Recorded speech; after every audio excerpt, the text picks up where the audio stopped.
Hey everybody, welcome to Period 4. This is the era of history that covers the years 1800 to 1848.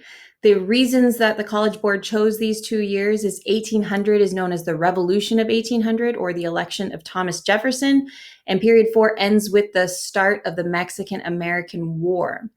So let's jump in by taking a look at some of the big ideas that we'll be covering in this period of history.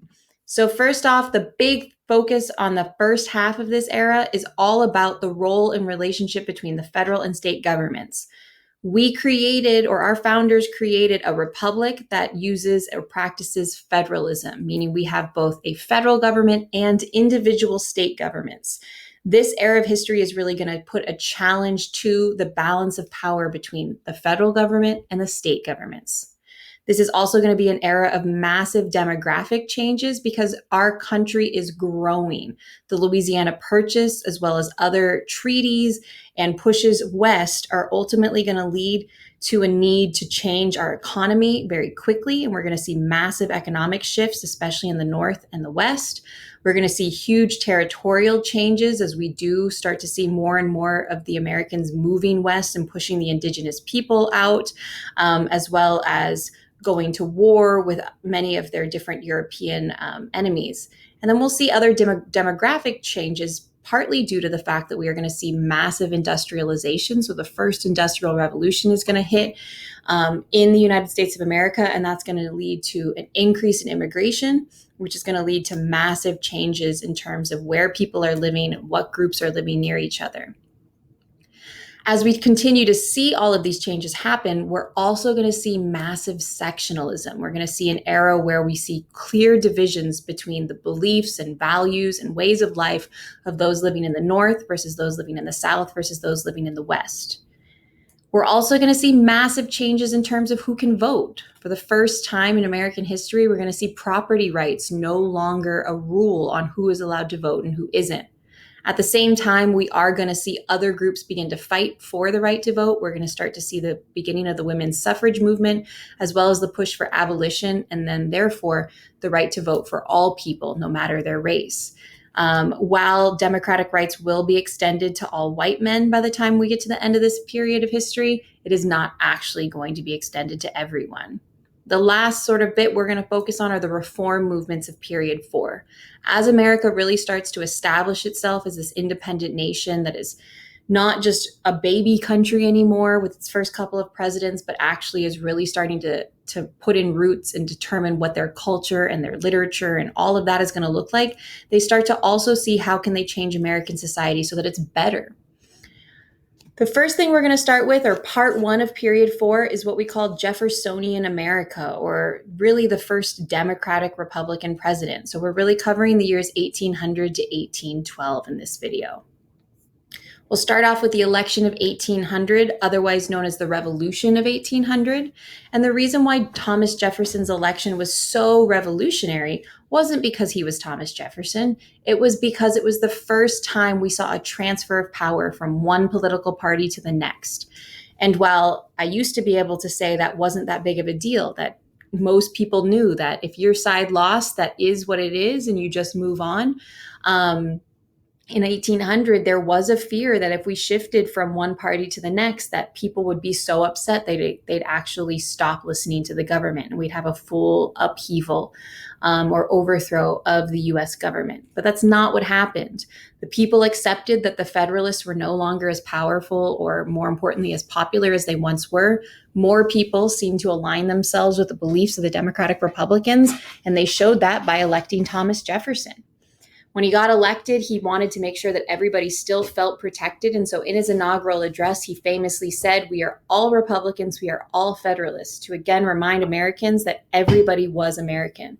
So it didn't matter what party was in power. All that mattered was that their focus was protecting the nation. One of the first problems that Thomas Jefferson runs into during his presidency is with his least favorite branch. Thomas Jefferson hated the judicial branch. He thought it was ridiculous that there was a branch in the government that could seem to overrule the other 2 branches, and that was the judicial branch. When we're talking about the judicial branch, we're talking about the branch of the government that interprets our laws. This group is also known as our court system. So all the way up at the very top is the Supreme Court, all the way down at the bottom are just the local courts you find in your county or city. In 1801, before John Adams left the presidency, the Federalist Congress passed the Judiciary Act of 1801, which established new judgeships or new judicial appointments in the court system. So it established a new level of court between county and the Supreme Court. And because of that, Adams needed to then appoint new judges, which is something the president is allowed to do. So within his last few months of being president, before Thomas Jefferson was inaugurated, he tried to send those appointments out. James Madison, the Secretary of State of Thomas Jefferson, ultimately was told by Jefferson to not hand out any of those new appointments. And so he didn't. Many judges who were supposed to be appointed and sworn into their positions never got their positions sent to them.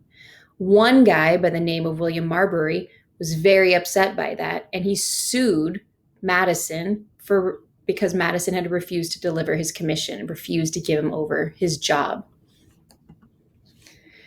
What we get, one of the very first things that happens in Thomas Jefferson's presidency, is one of the most important Supreme Court cases in our history.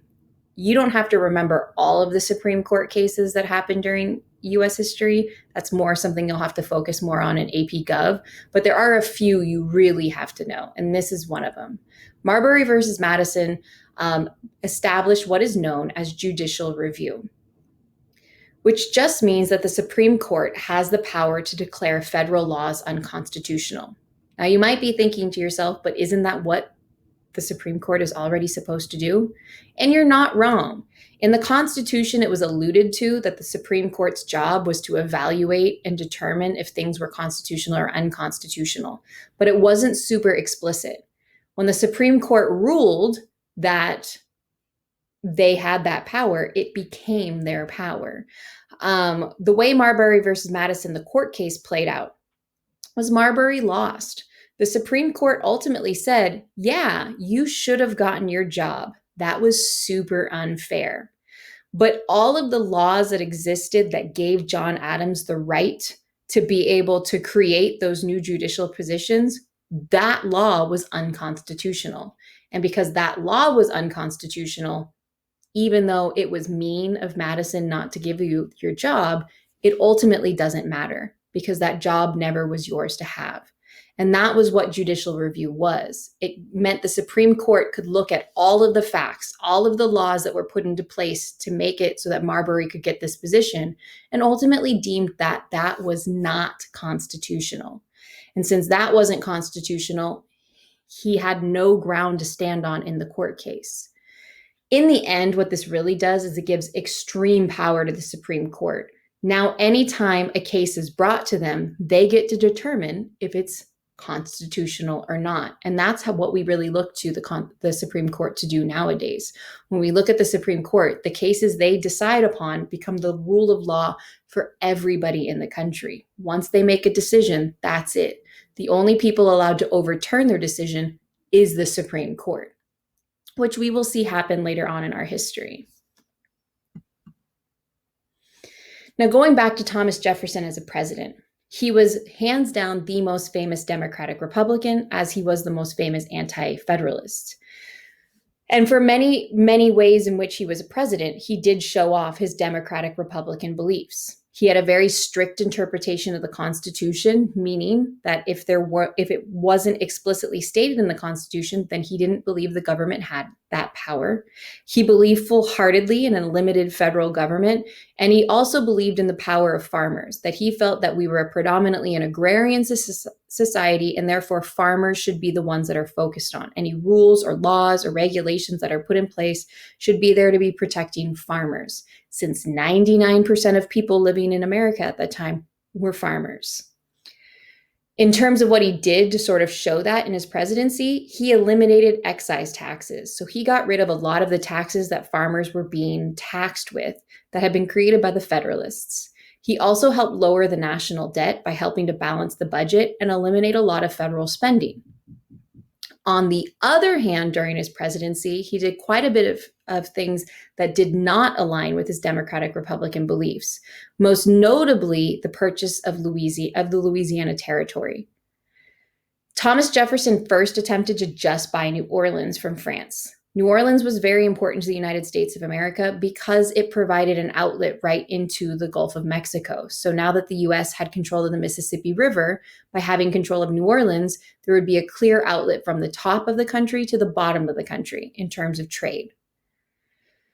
Napoleon, who was in charge of France at that time, ultimately offered to sell Thomas Jefferson and the United States not just New Orleans, but all of the Louisiana Territory for $15 million, which was $5 million more than Thomas Jefferson had originally offered.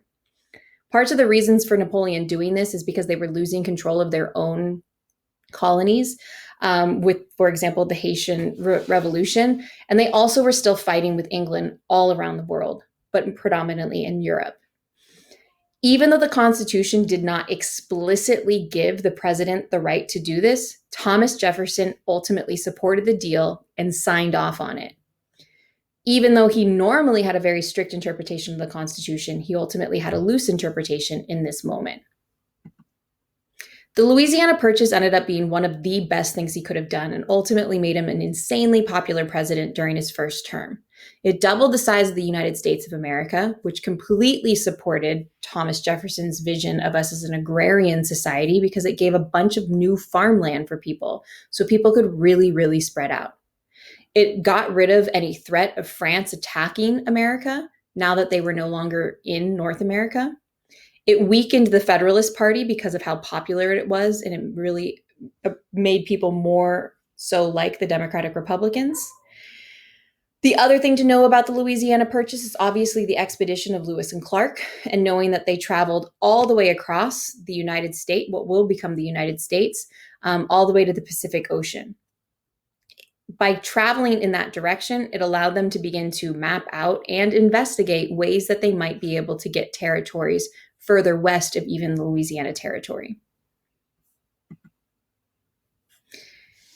The Louisiana Territory doesn't end there. It's going to cause all sorts of problems, and we'll talk more about it throughout period 4.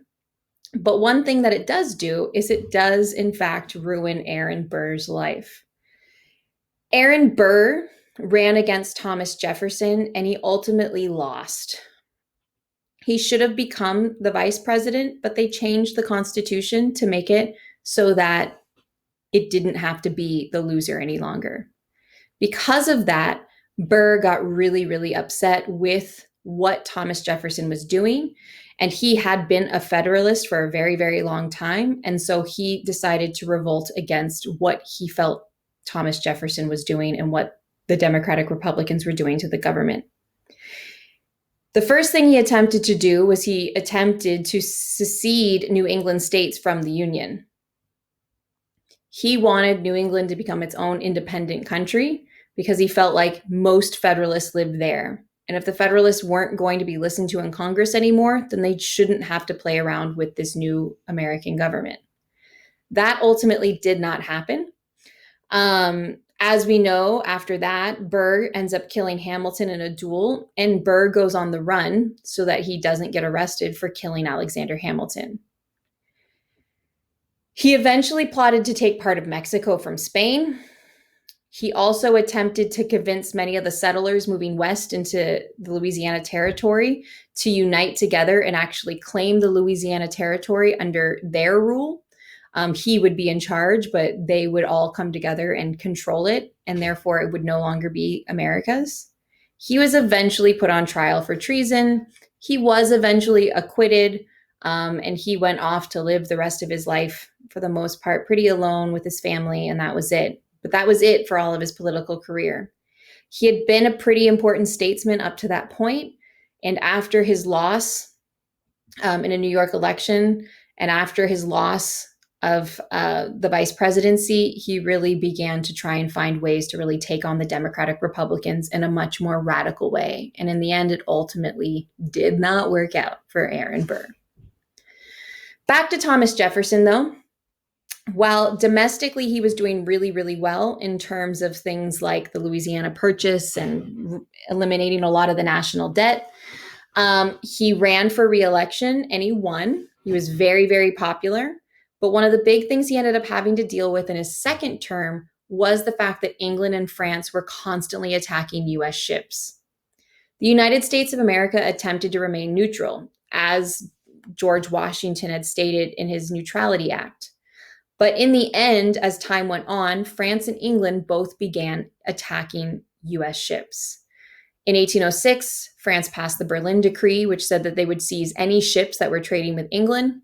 And in 1806, the Orders in Council, issued by England, said that any ship that was coming across the Atlantic had to stop in England first. The United States of America attempted to not listen to either one of those because, again, they were trying to remain neutral, and their ships were attacked. Britain would famously use a policy known as impressment, where they would force the enlistment of Americans into the British Navy. The showdown of this came in 1807 with the Chesapeake Leopard affair. The English ship, the Leopard, attacked the American ship, the Chesapeake. The Chesapeake was not successful at defending itself, and the English were able to board the ship. They searched for what they said were deserters of the British Navy, and they ended up rounding up 4 people from the ship and trying them as deserters. The rest of them were forced into the British Navy themselves. After that, Jefferson responded as harshly as he thought he could, and he issued the Embargo Act of 1807, which banned all US trade with all foreign nations. He was so mad at so many of these different countries that he said, "We will not trade with any of you." He thought that that would make those countries ease up on the way that they were treating our merchant ships. In the end, they just stopped trading with us, which ultimately destroyed the US economy during the second half of his presidency. The economy plummets, we head into a panic, and Jefferson is slowly but surely no longer the most well-loved president in American history. In the end, Thomas Jefferson ended up hating his time as president, even though he had really enjoyed it in the beginning. When he died, the one thing he didn't want included on his tombstone was the fact that he had been the president of the United States of America. One unintended consequence of this embargo was that it actually forced the United States of America to begin industrializing. Most of the manufactured goods that the US received or had in its own country were oftentimes purchased from England and France. Because they were no longer trading with England and France, their own country had to start building factories and start producing manufactured goods, which will in the end help kickstart the market revolution and help kickstart the booming economy of New England. After Thomas Jefferson, we get President James Madison. James Madison was also a Democratic Republican, and he tried to stay in line with a lot of the things that Thomas Jefferson did and believed in. He tried to fix the Embargo Act by passing the Non-Intercourse Act in 1809.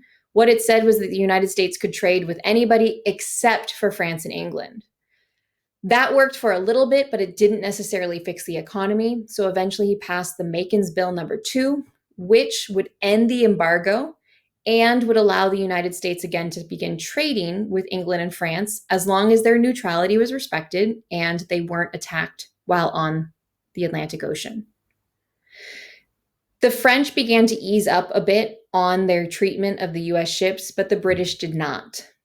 In 1811, a group known as the War Hawks, people who are for war, mostly Democratic Republicans, began demanding that Madison declare war on England. Britain continued to impress the sailors of the US. And as people began moving west into the Louisiana Territory, they found that 1, there were still lots of British forts, and 2, that the British were still arming the indigenous people that lived in those territories. Because of that, they wanted to take this time to finally eliminate all British harassment, whether it was on the seas or on the continent. And they thought that this would also be a great opportunity to begin to push the indigenous people out of the Louisiana Territory.